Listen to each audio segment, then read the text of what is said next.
comme on sait, l'épouse du prophète sallallahu alayhi wa sallam, Aïcha, radiyallahu ta'ala anha, a dit, quand on lui a demandé de décrire comment était le prophète sallallahu alayhi wa sallam, elle a dit qu'il était un Coran qui marche, un Coran qui marche. Qu'est-ce que ça veut dire? Ça veut dire que tout ce que vous allez trouver dans le Coran, vous le retrouvez chez le prophète sallallahu alayhi wa sallam. Quand Allah il interdit quelque chose, jamais vous trouverez le prophète sallallahu alayhi wa sallam faire cet acte-là. Quand Allah subhanahu wa ta'ala ordonne quelque chose, vous trouverez toujours le prophète sallallahu alayhi wa sallam en train de faire l'acte qui a été prescrit par Allah subhanahu wa ta'ala. Et puis enfin aussi, bien entendu, toutes les vertus qu'on va retrouver dans le Coran, tous les bons comportements, on les retrouve aussi chez le prophète sallallahu alayhi wa sallam. Toutes ces notions liées à la croyance dans le monde de l'invisible, la croyance dans les anges, la croyance dans Allah, il y a plein de messages qui sont envoyés par Allah à travers le Coran, envoyés en direction des croyants. Et toute cette croyance, vous la retrouvez aussi chez le prophète sallallahu alayhi wa sallam, qui était comme un Coran qui marche. Et donc, il faut savoir que le Coran, qui est la parole d'Allah subhanahu wa ta'ala, c'est elle qui orientait le cœur du prophète sallallahu alayhi wa sallam, qui orientait l'âme du prophète sallallahu alayhi wa sallam et même sa pensée tout entière, sa réflexion. C'est-à-dire que même sur un plan intellectuel ou dans le domaine de l'ijtihad, dans la pensée, tout était en relation avec le Coran. Donc, il était comme un Coran qui marche, le prophète sallallahu alayhi wa sallam. Et aujourd'hui, j'aimerais m'arrêter pour commencer sur un exemple important afin que vous compreniez à quel point le Coran était ancré dans la personne du prophète sallallahu alayhi wa sallam. Et ça doit être le cas pour nous, bien entendu, aussi. Alors, tout d'abord, on va revenir sur la sourate Al-Fil, la sourate 105 du Coran. Allah subhanahu wa ta'ala nous parle d'un événement qui a lieu l'année de la naissance du prophète sallallahu alayhi wa sallam. Cet événement, c'est quoi? C'est Abraha qui vient avec ses hommes. Ils ont quitté le Yémen pour se rendre à la Mecque pour détruire la Kaaba. Et Abraha, il est sur un éléphant. D'où le nom Al-Fil par rapport au nom de la sourate. On parle d'environ 100 000 combattants. Et quand il va arriver à Murammas, qui se trouve dans la banlieue de la Mecque, Allah subhanahu wa ta'ala va envoyer des oiseaux qui vont jeter des pierres sur Abraha et ses hommes. Beaucoup vont mourir à Murammas, d'autres vont mourir sur le chemin du retour, suite à cette attaque qui a eu lieu. Cette sourate, on en entend parler beaucoup quand on parle de la naissance du prophète sallallahu alayhi wa sallam, étant donné que cet événement historique a lieu l'année de naissance du prophète sallallahu alayhi wa sallam. Donc on en fait allusion à cette histoire ainsi qu'à la sourate dans les livres qui traitent de la sira du prophète sallallahu alayhi wa sallam, quand on parle ou quand on lit le chapitre qui est consacré à la naissance du prophète sallallahu alayhi wa sallam. Mais, il est important de rappeler que la sourate Al-Fil, elle est révélée dans la période mécoise.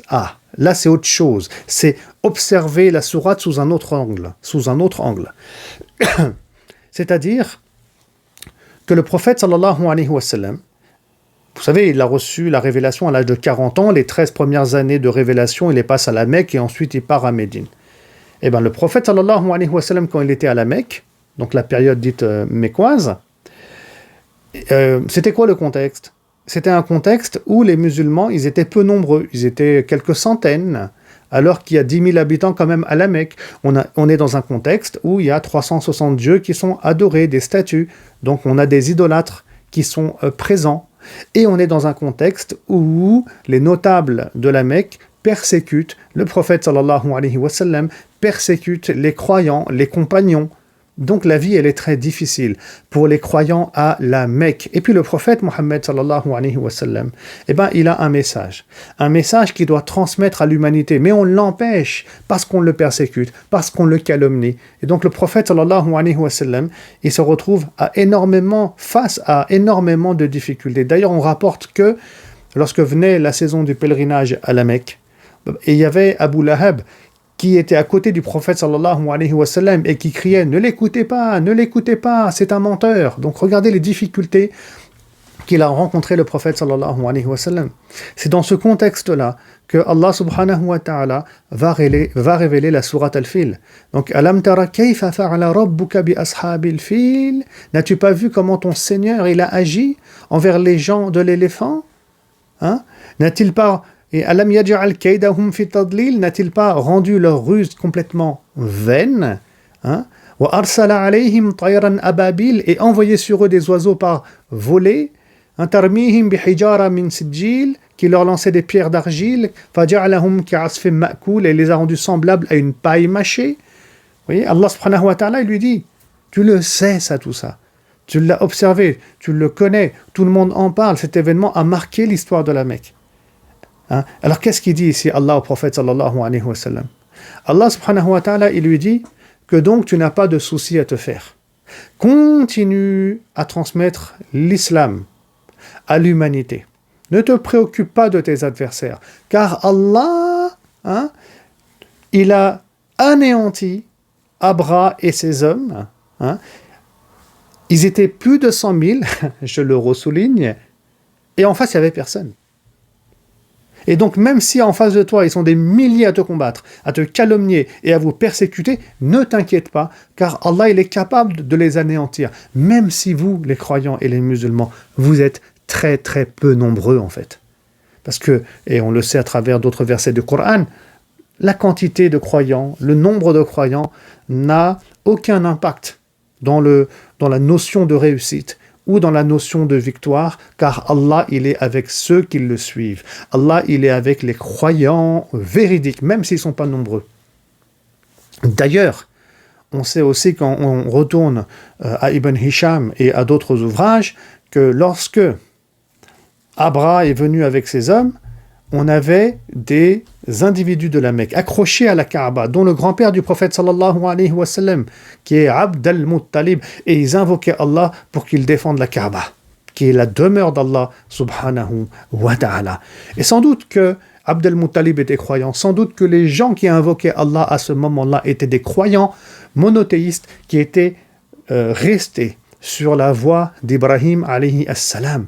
Donc il suffit qu'il y ait une poignée de croyants qui invoquent Allah et qui soient dans l'obéissance, qui soient patients, persévérants pour qu'Allah leur donne la réussite, et il en est capable. Abra, ses hommes sont anéantis, il n'y a aucune armée en face. Donc Mohammed, toi Mohammed sallallahu alayhi wa sallam, continue à transmettre ton message, ne t'inquiète pas de l'avenir, car c'est Allah qui gère l'avenir. C'est Allah qui va gérer le devenir de tes ennemis à Muhammad.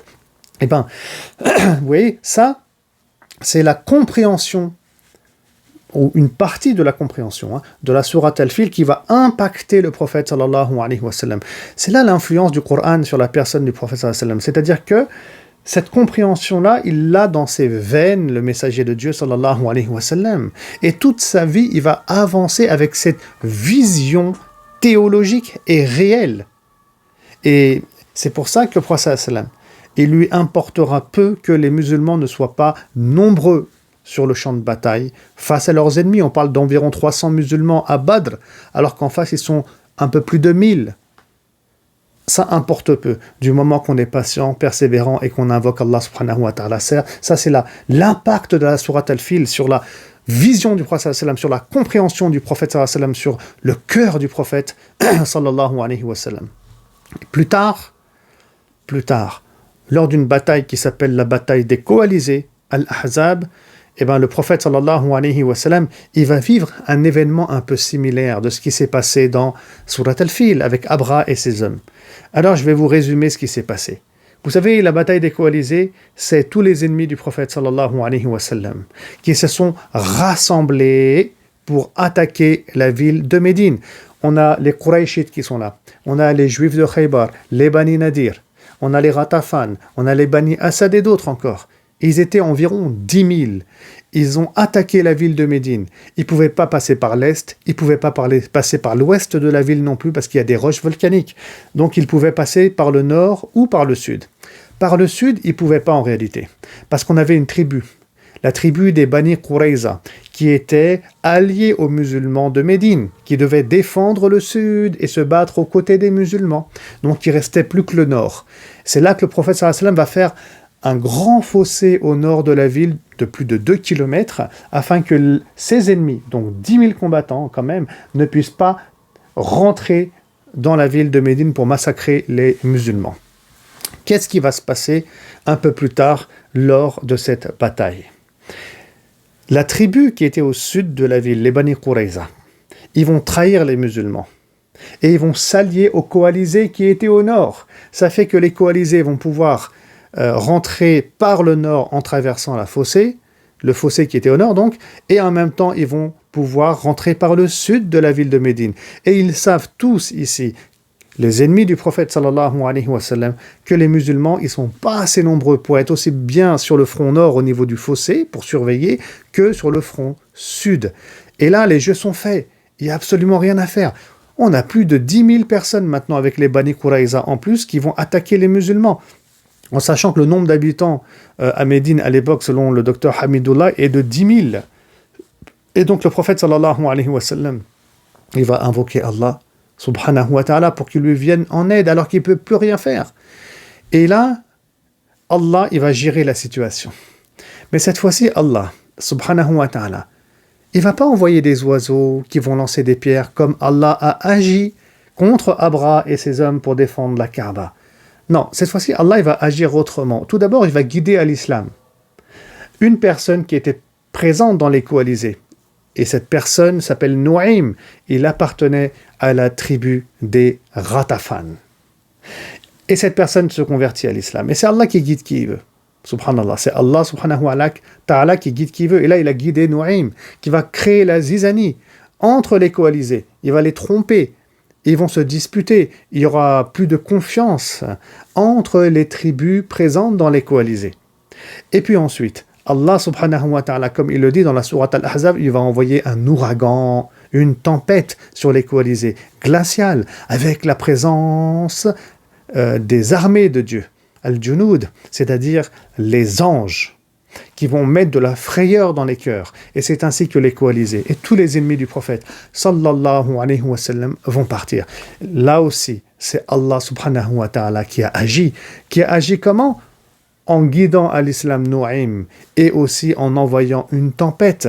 Et ça va être la victoire des musulmans qui n'ont absolument rien fait, si ce n'est d'obéir à Allah subhanahu wa ta'ala à travers cette épreuve qu'ils ont vécue. Et c'est à ça que nous invite Allah pour qu'il nous donne la réussite. Si ce n'est qu'ils ont invoqué Allah et qu'ils ont beaucoup patienté et Allah il est intervenu. Ça c'est une réalité que les musulmans ils ont vécu et c'est une réalité qu'on trouve dans le Coran. Et le prophète sallallahu alayhi wa sallam, il était tellement influencé par le Coran et il vivait réellement le Coran et donc il n'a eu aucun doute qu'Allah subhanahu wa ta'ala viendrait à son aide lors de la bataille des coalisés. Et donc c'est comme ça qu'on doit être avec le Coran. C'est cette relation de foi, d'amour réel qu'on doit avoir avec le Coran et non pas une simple lecture afin d'avoir des hasanat. Ça, c'est un niveau bien bas par rapport à l'ambition du croyant.